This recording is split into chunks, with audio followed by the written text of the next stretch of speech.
रहिला मन तोते देली दबारा थिला जीवन भी तोते देवी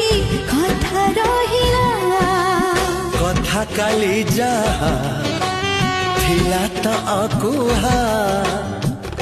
आज तते कहिली खोली